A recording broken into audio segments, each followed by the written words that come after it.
3. A steward led Dietmar through the palace gardens and into a grand barrel-vaulted twin hall, where servants hurried between narrow columns, carrying wine and refreshments for thirsty mouths outside. Dietmar had visited the King's Hall once before, being introduced to the court as a minor nobleman from the Holy Roman Empire. The king had given a brief nod of recognition before turning his attention elsewhere. Just another German in Jerusalem. Then it had been the heart of winter. Torches had blazed from wall-mounted sconces, while iron braziers with hot coals had dotted the space like haystacks after harvest. Today the hall basked in natural light, streaming through open doors and windows, its only occupants fleeting. Dietmar paused to admire the marble fresco behind the king's seat, empty now, as the court convened outside. Silver-gilded filigree adorned the edges of the fresco, shaped like acanthus leaves that swirled outward in the style of the old Corinthians. The mosaic itself was resplendent, even in the dim light filtering through the wheel windows on either side of the hall. Roots and vines bearing all manner of fruit from the garden of paradise twirled around the stoic face of an angel, his head adorned with a halo of gold lintel. The angel gazed down on Almeric's throne, a watchful guardian, or perhaps it was disappointment etched upon those seraphic features. Jerusalem still stood, but the scavengers had begun to circle. Whose name would be remembered when future generations spoke of her fall? Amalric's rule had begun with success against Nur ad-Din and his lieutenants, but later years had been marred by controversies, both personal and diplomatic. His relations with the Greeks had soured, and his campaign in Egypt had ended in pathetic failure. And now the vultures in his own camp were snapping at his heels, urging him to act, to gamble, so that they could feed. Dietmar did not envy the head that wore the crown, less so now that he knew of the malady that ailed the king's son. Not for the first time, he wondered whether he was doing the right thing, even if the relic, this hand, afforded Baldwin no respite from his suffering. Was it not a father's duty to try? Would it not offer some small comfort, whether real or perceived, to simply sit in the presence of the relic? Damn it, he thought, banishing the idea before guilt could overwhelm him. The steward guided him past the fresco and through a groin-vaulted corridor on the other side of the hall. They walked along a passage framed by Romanesque pillars and conchoid niches that interlocked like the fingers of a folded hand. Dietmar heard voices ahead and followed the steward into a spacious courtyard overlooked by terraces and a small domed tower. He paused on the descending steps, listening to the low susurrus punctuated by louder caws, like crows amongst querulous bitterns. The court. A nervous anticipation filled him. This had never been his place. The false pleasantries, the preening cocks in their linen shirts and calots, the perfidious words spoken with a deceitful smile. In that, his brother had been more like their father than he, though neither Rudolf nor Huldrych would have admitted it. Another stubborn irony. He briefly wondered what his brother was doing at that moment, cutting his way through the moors, grinning from ear to ear in that wolfish way of his. Or perhaps he was lost in one of those dark moods that would take him, turning him distant for days on end. Even then his brother was better suited to the vulgarities of court than he was. But I am here, and he is not. Dietmar took a deep breath, steeling himself, and descended the stairs. It seemed that all the nobility of Jerusalem had answered the seneschal's summons and were now gathered in the king's palace to convene the haute cour. Some 400 nobles occupied the benches in the courtyard, arranged in rows that formed a slight U-shape around the central fountain. 3 straight aisles divided the rows. The seneschal's chair, little more than a stool with a leather seat, sat at the front of the benches. To his right was the king's seat, and to his left were the judges' bench and tables. Dietmar was directed to a spot near the front, just behind the benches reserved for the most prominent members of the Frankish nobility. As a mere burgess, Dietmar was entitled to a vote along with the other chevaliers and minor noblemen, but they typically aligned their votes with their liege lords, so it was more of a technical freedom than anything else. However, the liege lords held enough power to challenge even the king when united, and often did. Dietmar nodded his thanks to the steward, who quickly disappeared back into the hall to fetch more wine. He considered taking his seat for a moment, but opted to stand in the shade beneath the terraces instead. Beside him, a familiar face leaned against a pillar.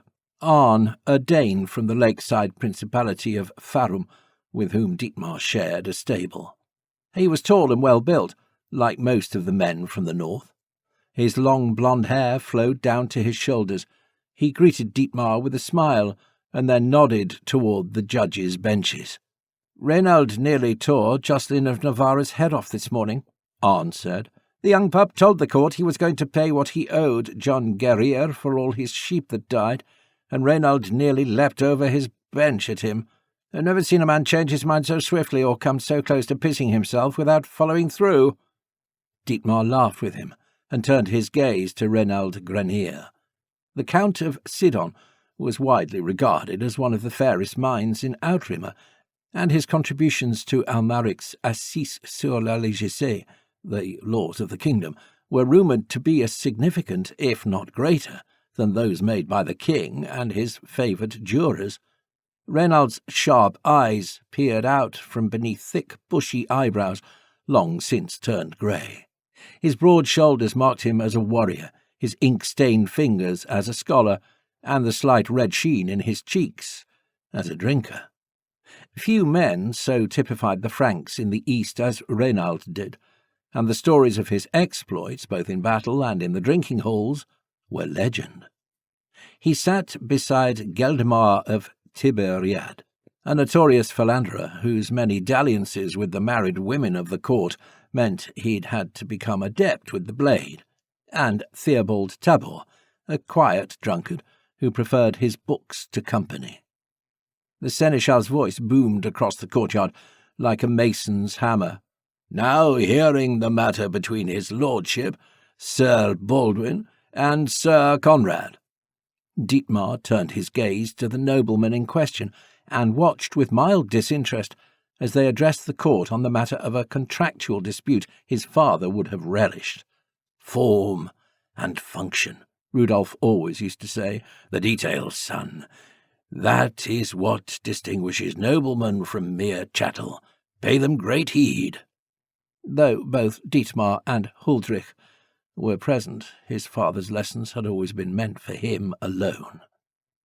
He looked away from the proceedings and let his eyes drift over the gathered faces, some in rapt attention, their eyes fixed on the trial, while others quietly conversed or sank deeper into their cups.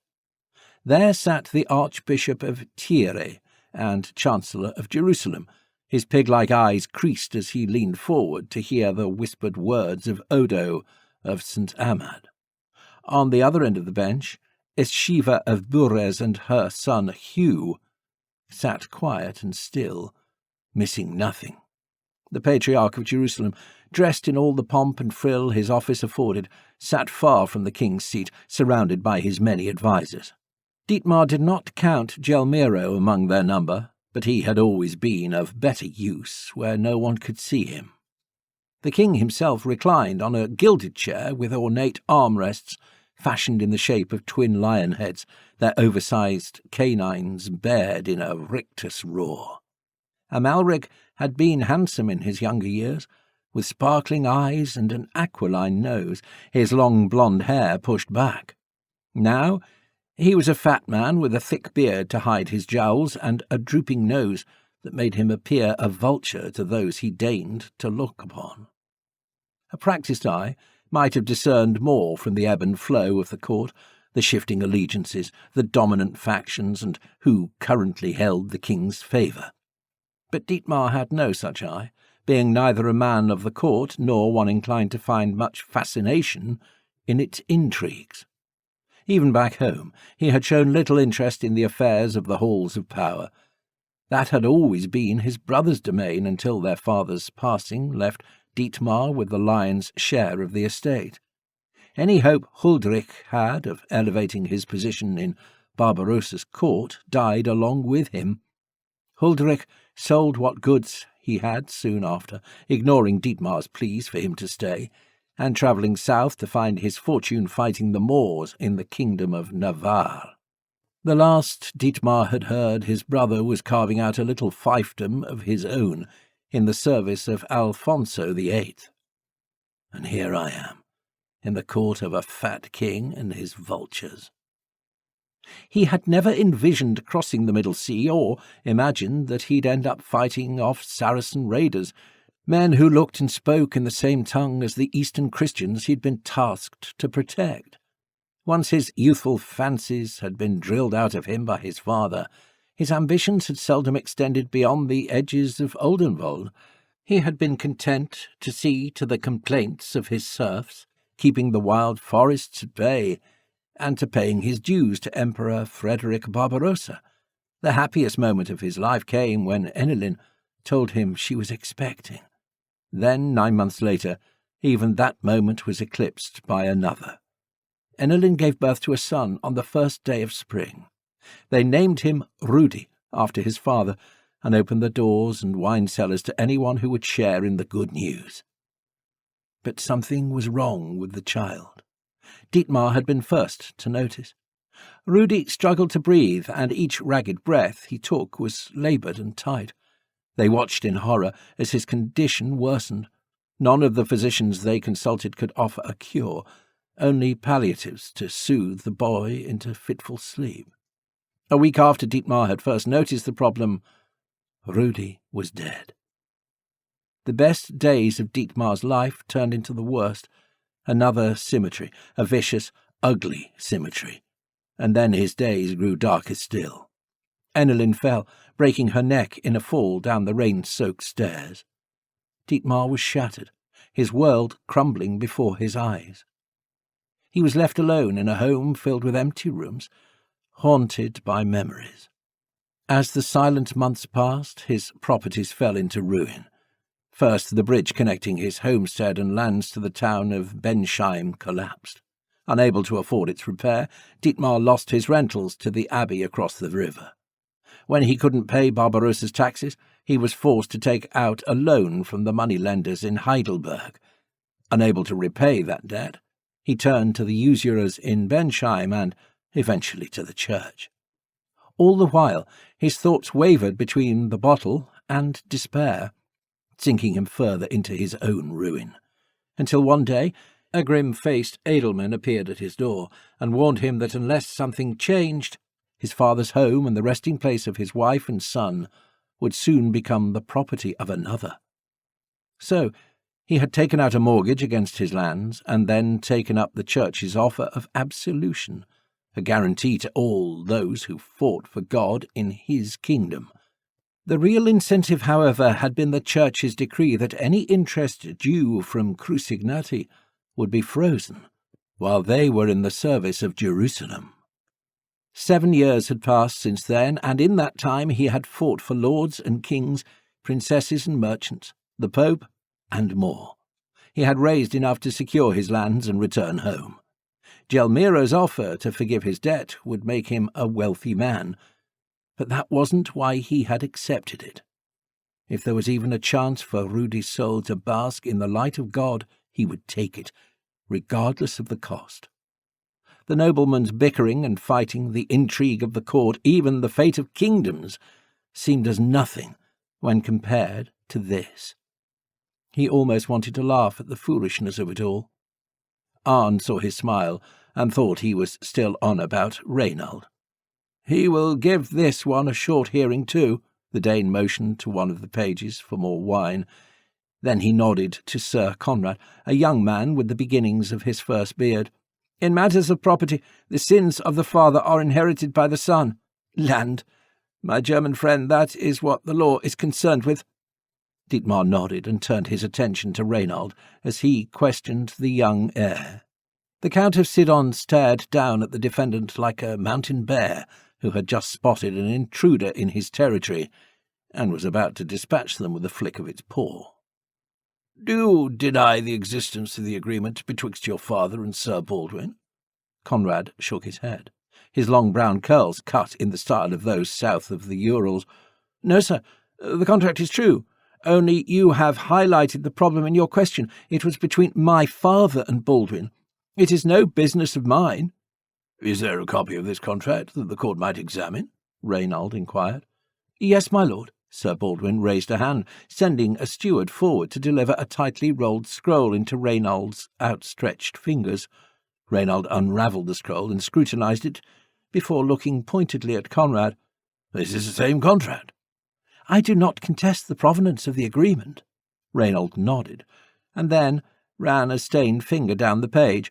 He nodded again and handed the contract to Geldemar. The philanderer barely looked at it before passing it to Theobald. Then Reynald cleared his throat. If the seneschal's voice was like a mason's hammer, then the Count of Sidon's was the breaking of the walls of Jericho. "The contract stands," he declared. "If you dislike the obligations arising from your father's dealings, then you must pay your way out. Until then, honour the agreement. Next." Conrad looked shocked. "But, sir, this is—" "I said, next." The young lord sat down, complaining bitterly to anyone who would hear him. A sixth sense made him look back at the benches, his words fading when he saw Reynald's expression. The Count of Sidon leaned forward, his hands like big meaty hammers before him. "If you do not like my judgment, feel free to say so now. Invoke your right to judicial combat and be the first in the kingdom to do so. How about it, boy?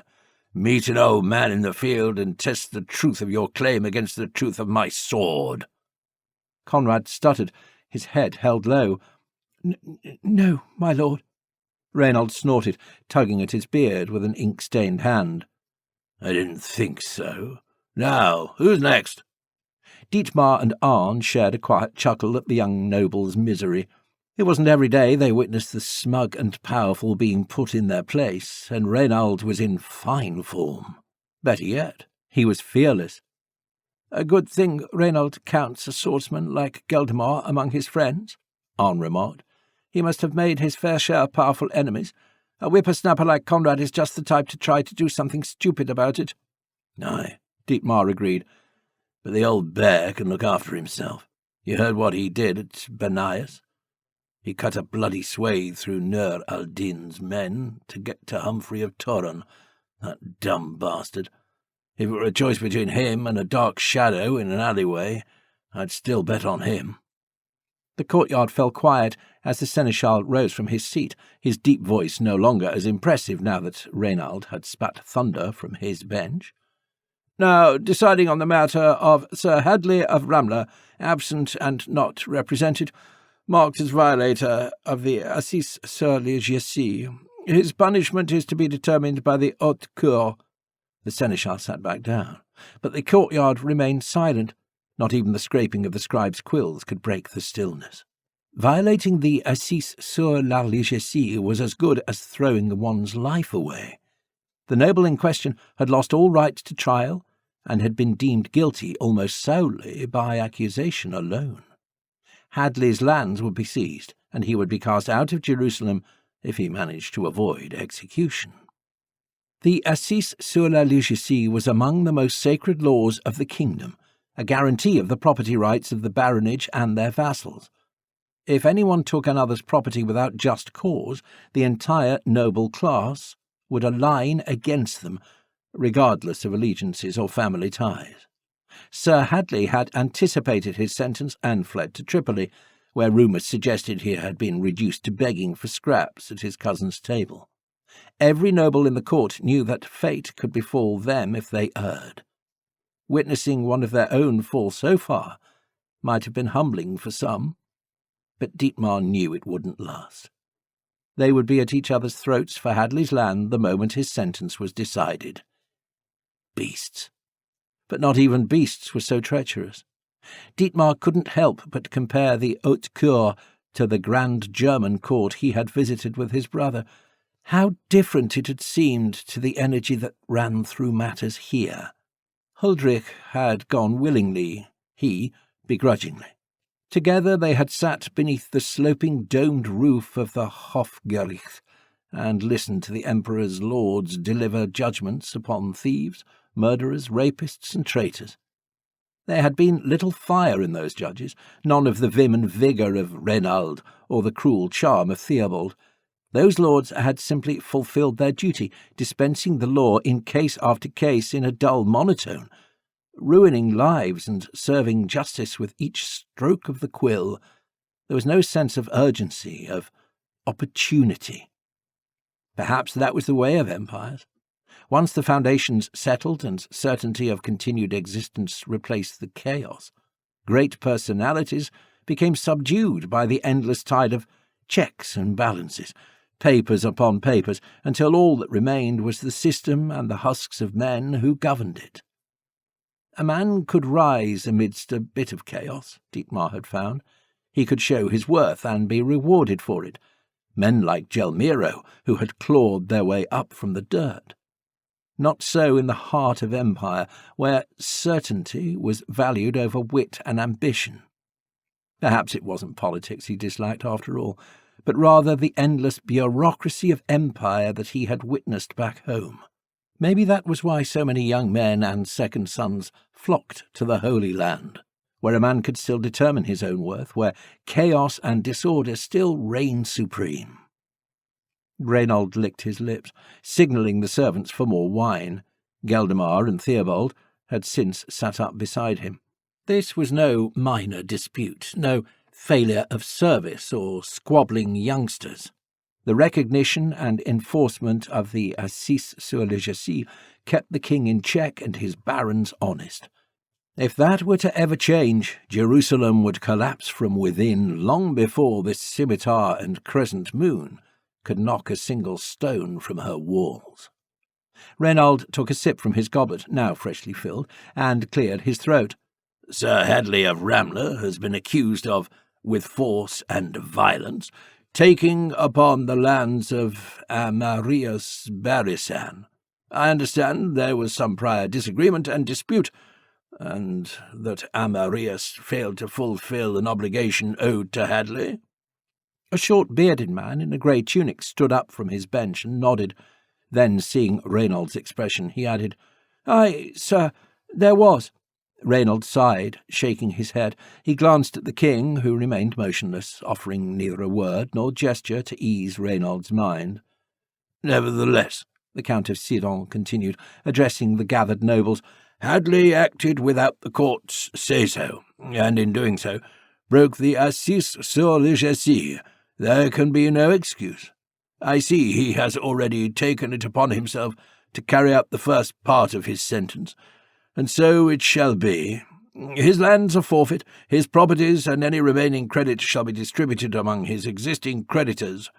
Sir Hadley of Ramler, now of nothing, loses the rights of Frankish nobility in Jerusalem. May he never return.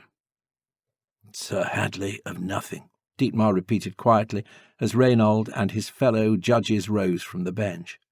Surely a man of his position should have known better. Why ride against Amarius at all? He knew the price of breaking Almaric's legacy. I heard it was his son who did it, said Arn, turning his broad face to look at Dietmar.